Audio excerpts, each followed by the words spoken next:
Thanks for listening. I'm going to start off with a really broad overview about pacemaker experiments. I didn't realize how much coverage there would be before I spoke, but at least it'll lead in some of my motivations for why I work on this topic area. And here are a couple of them at the top here. Improving mechanistic understanding of OBS. When an observation comes along that's surprising, like the hiatus, let's go back and run some experiments. Strip out bits of the coupled model, specify variables that we think drive that surprising observation to understand the processes.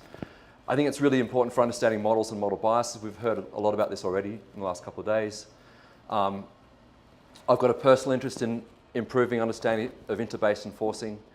I'll show a few examples of that. And ultimately, we're all about improving prediction skills. So I'm really in the mechanistic part of the paradigm for these experiments, but ultimately, we're all here to improve predictions in some sense. And I just had a bit of a thought about this process of getting towards community-endorsed MIPS. I've been involved in this in the ocean modeling community for a while. I mainly sit at this end. I think what happens is some interesting experiments are run. Say Xiangping's pacemaker experiments for these specific come along. Something interesting is found. The community gets behind these experiments and there's a lot of interest. And this is a really important part actually, because at this point, there's detailed analyses of the pros and cons of the approach. I think a lot of iteration occurs. This can be a whole 5, 6 years, maybe a decade of experiments before you get to the stage of coordinating experiments that get formally endorsed. So from here to there might be only a year, it might be 20 years. In the ocean modeling community, we started speaking about MIPS in the mid-1990s, and it's matured a lot in the last 5 to 10 years under leadership of Gokhan, Steve Griffiths, and others. Okay, so, am I on the wrong? Okay, so just to, again, broad lead in, pacemaker experiments, there's lots of different types out there. Here's an iconic one from Xiangping, East Pacific cooling. It's a lovely name, pacemaker. You can see the pulse of the climate system driven by the East Pacific. That's in a full coupled model. You can go to slab ocean model. So get rid of the dynamic part of the ocean model, have a slab system. This is some work by Shane McGregor, myself and others out last year looking at the Atlantic driving of the Pacific trade winds.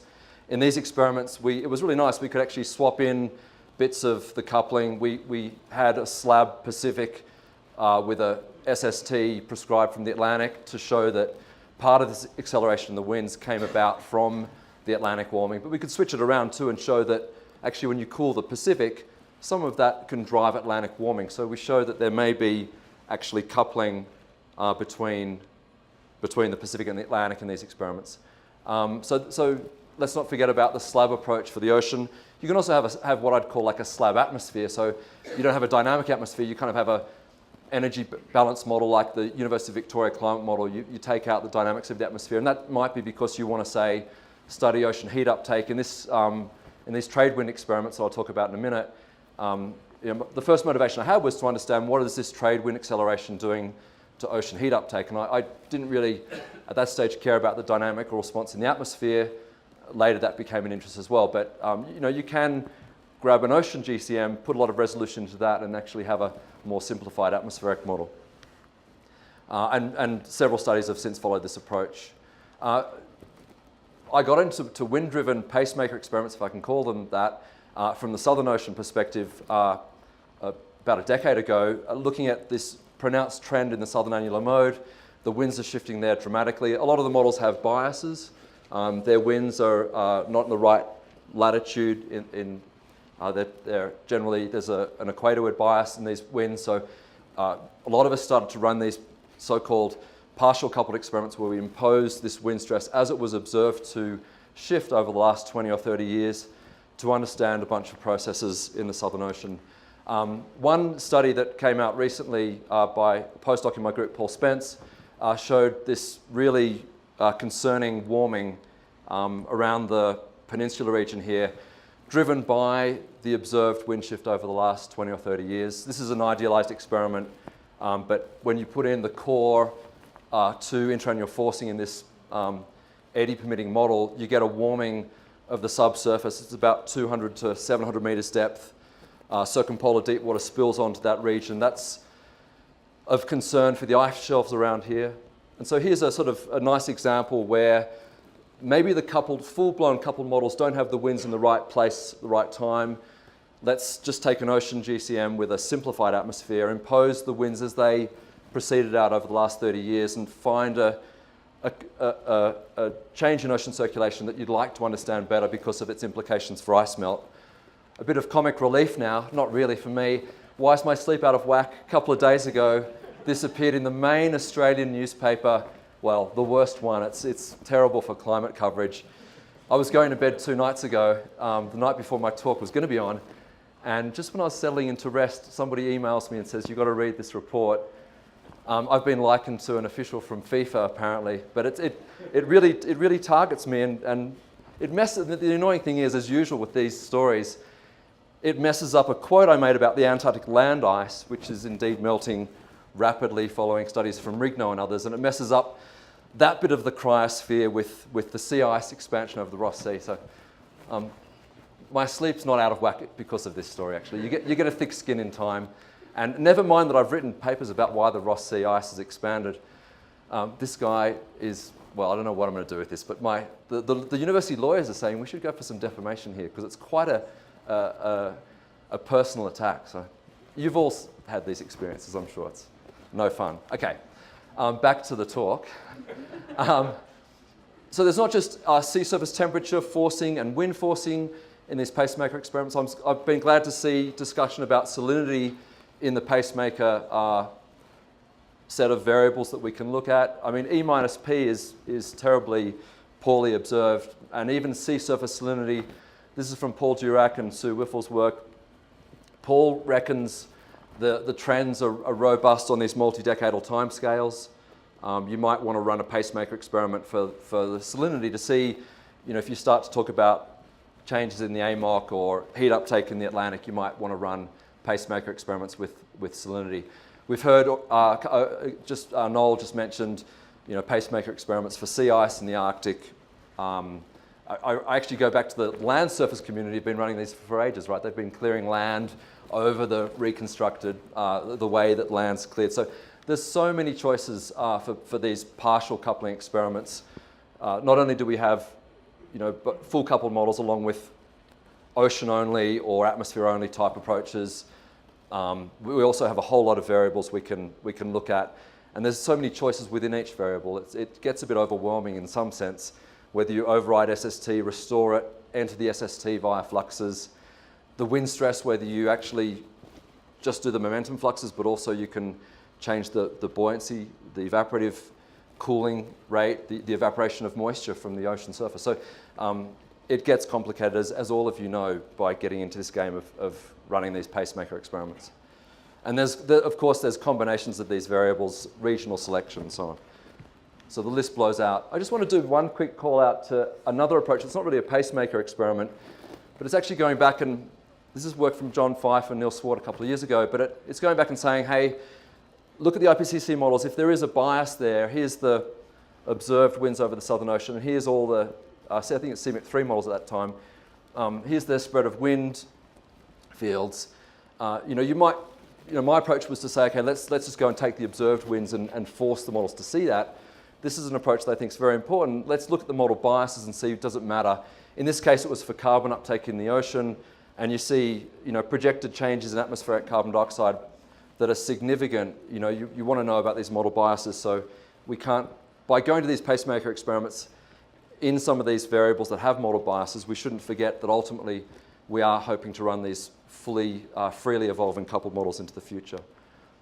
Okay, so back to this wind acceleration work I did about 2 or 3 years ago. It came out just about a year ago in Nature Climate Change. But the motivation that I had for this was, as an oceanographer, in a way you can see this in the experimental approach, was just to say big changes were occurring in the Pacific Ocean. I'd read about Jerry's work linking the hiatus to the IPO. What's it doing for ocean heat uptake? And then having seen these winds and seeing how rapidly they seem to be accelerating, this is over a 20-year time period. I think Matt Collins showed this diagram on the first day. It became apparent that this wind acceleration over a 20-year time scale, this is negative for trade winds going in the, easterly trade winds blowing towards the west. This was quite an anomaly compared to the historical record that had never seen such a, it's twice the size of the previous biggest multi-decadal acceleration. And if you go to the CMIP-5 models, this is the observed, this is a busy diagram, but down this line here, this is in supplementary material, this is the observed trend over 20 years from the 90s deep into the hiatus, if you like, in 2011. And this is all the CMIP-5 models. This is the range of their 20-year acceleration. So they're the biggest acceleration they get or the biggest deceleration. So it's like a spread.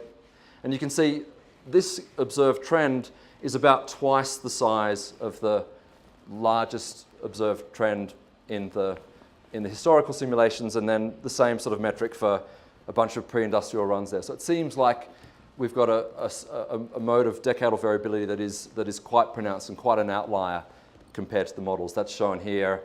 Here, this is of the order of, there's thousands of years of model data that go into this. It's all of the historical runs over about 100 simulations, all of their 20-year trends in trade winds, obviously centered about zero. Here's the acceleration. So the biggest acceleration seen there is about half of what was observed. So it struck me that all of this conversation about why the models weren't getting the hiatus was a little bit unfair.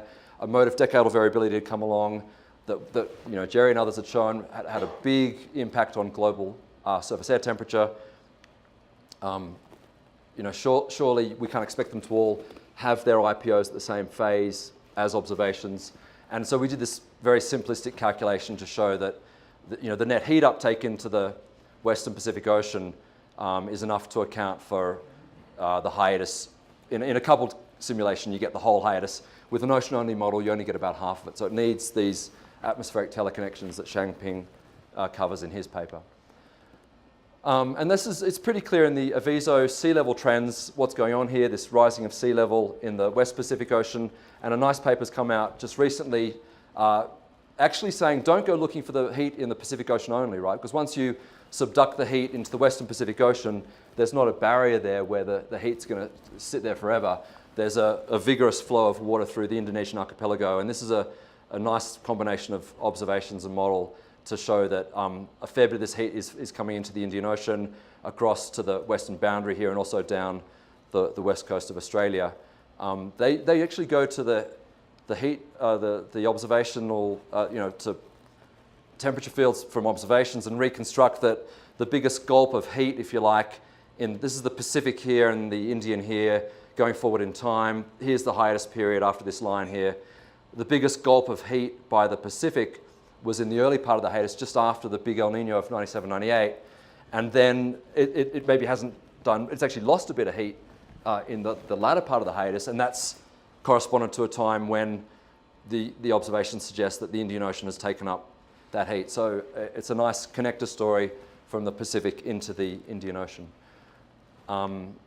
And so that sort of wraps up this talk about the wind-driven type experiments. That study I just showed for the Indian Ocean was another sort of wind-driven pacemaker experiment. I want to talk a little bit about salinity type experiments. This is probably, I know a couple of people have seen this, so apologies if you've seen. This is kind of like a dismantling of this paper that I know many in the North Atlantic community and other climate scientists didn't necessarily warm to, because I think Doug showed some analyses to suggest that this reliance on ocean heat content there's evidence that it's not as reliable as made out in this paper. And I think Shangping might talk later today about, I think going to look for a hiatus signal from ocean heat content changes is not really the right way to go about understanding a decadal variability in surface air temperature, which is really just a reflection of sea surface temperature. You can stack colder water to the surface and not change heat content in the ocean to generate a hiatus. Okay, so you don't.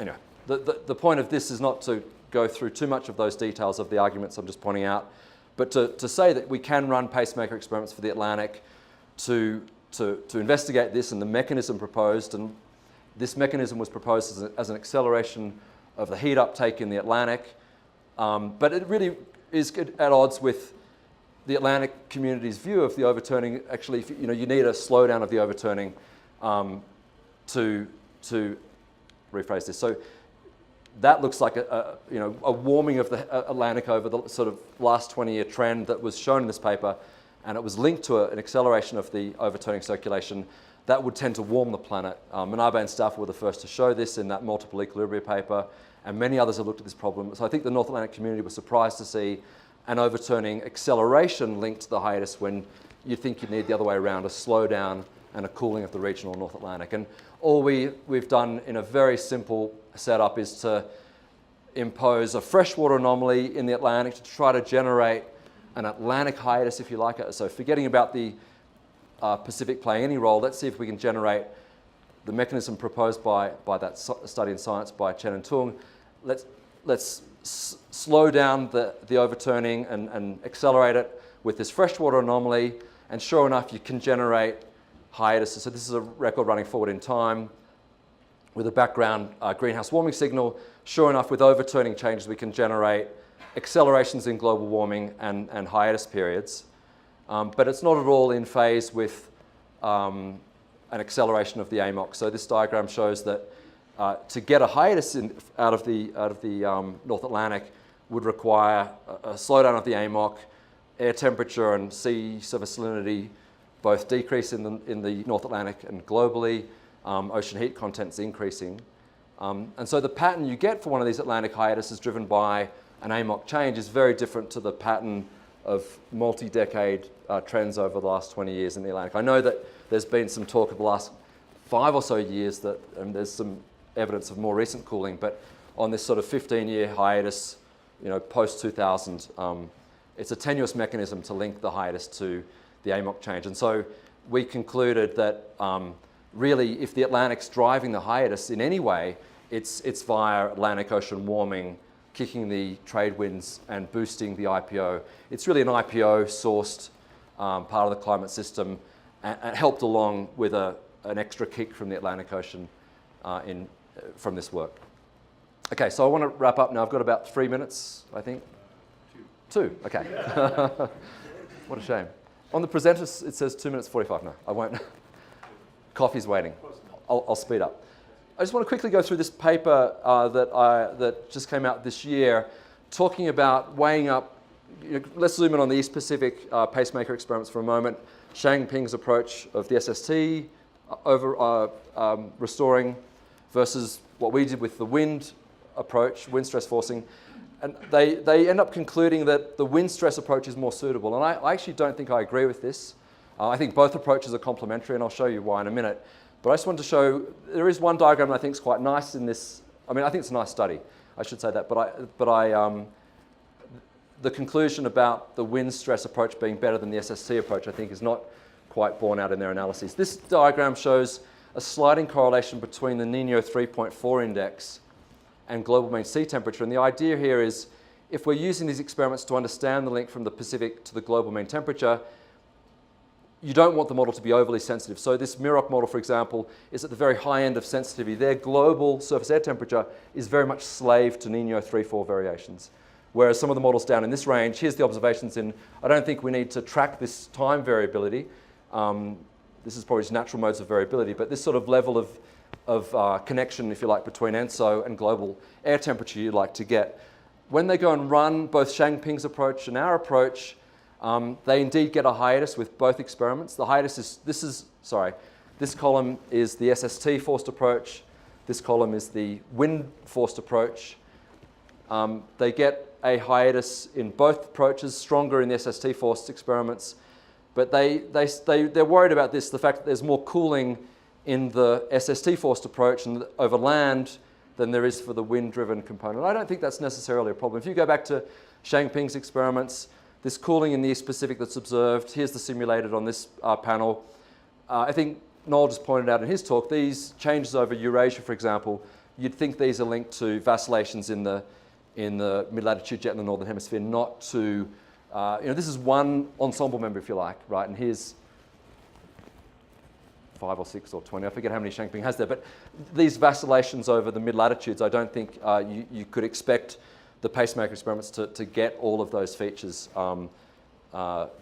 it's not part of what the specific's driving. So just to look at the diagram we have here for discussion this week, I love these two experiments, one for the East Pacific, one for the North Atlantic. There's talk about extending back to 1920. There's different startup years to look at the subpolar gyre. How about a wind-driven experiment in there as well? I don't like to overwhelm the community with yet more experiments, but I think that if you look at, this is my last slide, by the way, all the pros and cons of the SST pacemaker approach versus the wind-driven pacemaker approach. To me, the biggest one that attracts me to the SST approach is that it's really well-observed metric. I think that, unfortunately, the wind stress field over the Pacific Ocean is less well-observed. Even post-1979, there's a lot of disagreement across the climatologies. As an oceanographer, you kind of like these ones because you get to look at the ocean response to the wind fields. As an atmospheric dynamicist, you might want to look at this sort of SST approach. There's pros and cons to both. There's complications with both set up. I think they're complementary. I wouldn't tend to say one's better than the other. And I think that is pretty much it. I was going to show this. This is just a quick commentary that came out in Nature Climate Change a couple of weeks ago, where we showed that for long-term projections at least, this hiatus is a blip. It's going to be a distant memory. It's a 0.2 degree C effect from decade to decade. Global warming's potentially 5+. So this is why I get in trouble with the media. Okay, thank you.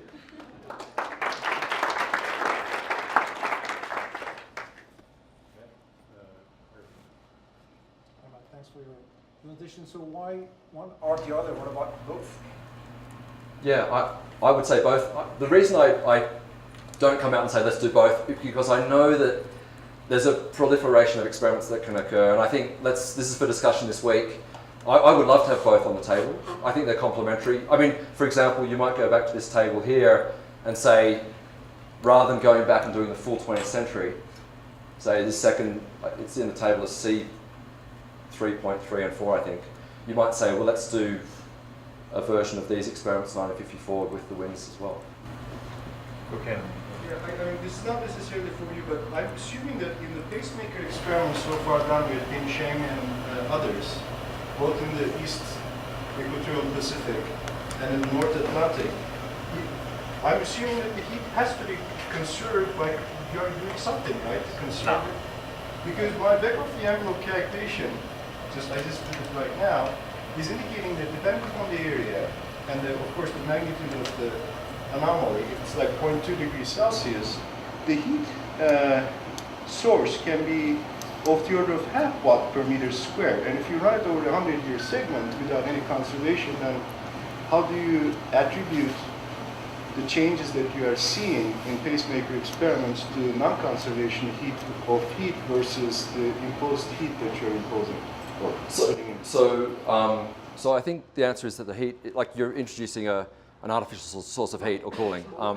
Maybe in the scale of what the ocean's taking up or not, it's a small term.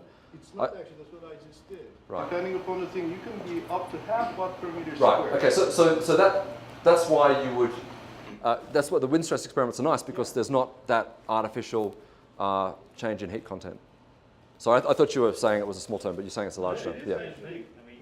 You still won't conserve the energy if you override the wind stress. From a global mean point of view, we're looking for that kind of level of watts per meter squared to explain the hiatus. It's not a big number. It's going to be tenths of the watts per meter squared. So you're saying that we can ignore that, or are you saying? I'm saying actually no. Okay. But I don't think it comes from somewhere. So the comment with the wind stress. I mean, the momentum's it's an artificial momentum source, but the heat exchange between the ocean atmospheres, then it's freely. There's no. If it affects the atmospheric circulation, it affects the heat. But the global climate system doesn't have an artificial source of heat, right? It's just a change in the momentum at the surface of the oceans. So you can check it. You can look at the heat budget in the model and see what. No, but where's the artificial source of heat coming from? The heat budget will be modified, but it's not. It will be modified, right? Yeah, there's different heat content in the ocean atmosphere as a result of the winds, but actually that's part of what you're trying to understand is the heat uptake by the ocean driven by these wind accelerations. I mean, I think it is, back to the list there, I think it is one of the advantages of the wind, I mean, if that calculation by Gokhan plays out, I think it is one of the advantages of this. If you were to say what's the biggest advantage of winds over SST, maybe it's this heat conservation. I think the well-observed nature of SST is a big advantage of the SST approach over the winds. John? Matthew, I'm so happy you brought that up, because I was actually going to ask you this question. If you felt like I did, that we ought to promote some pacemaker experiments in this group. I mean, they're going to happen anyways, and they are happening. Yeah. And I'm not so sure I agree with you on the, the con to the pacemaker experiments being the observations, especially in the tropical Pacific. I think the reanalyses are all pretty consistent. We have the altimetry, which is very good. I don't think that would be a con. No, I wouldn't say it's not a con for not doing it. It's just if you're going to do one or the other. This is probably too much of a pitch to say one or the other, and that's the way, in a way, the Duville paper was framed. Which one's the right approach? But you're right. It's not a reason for. It's a double negative. It's not a reason for not doing the experiments, the observations. I just think that the wind fields are less well constrained going back to 1950. That's for sure. Even during the satellite era, they're less well constrained. I think it's well worth having the discussion anyways. It seems people here are really entrenched in these SST experiments. I understand why. There are alternatives. No, and these wind experiments, you're right, John, that they're being run by everybody now anyway, and they're doing them properly with the proper, when I say properly, my approach was a multi-decadal trend, because that's what I was interested in. Doing them with the proper month-to-month variability, you get the pacemaker results that Sheng Ping found. Yeah. So Simon Josie has a nice paper where he looks at the era interim wind stresses, and you clearly see the imprint of the tau array in those products. So, where you have observations, the model is constrained to those observations. Where you don't have observations, the model is doing its own thing, the reanalysis model. So that's just a comment. I think there is still some uncertainties. I still think the sort of big question here is, why was this Pacific event so big? And the sort of subsidiary question is, why couldn't we predict it? And while these experiments are interesting, I just wonder if we can get a bit further along to answering those questions. So my sense is that the Atlantic warming was the IPO can easily account for half of that wind acceleration if you just do some simple analysis of regressions of past IPO, past century. So let's say half is due to the IPO, just for a ballpark number. Maybe the other half is due to the Atlantic Ocean warming, and maybe that was due to AMOC changes. So I don't know, maybe it was due to... Could we test that hypothesis with an experiment? I think you could, but the model's got to get all the right interplay between the basins right, and I think it's worth testing that. I think you're right, this is the big question, what drove that acceleration to be so pronounced? So SST restoring in the Atlantic and wind restoring in the Pacific.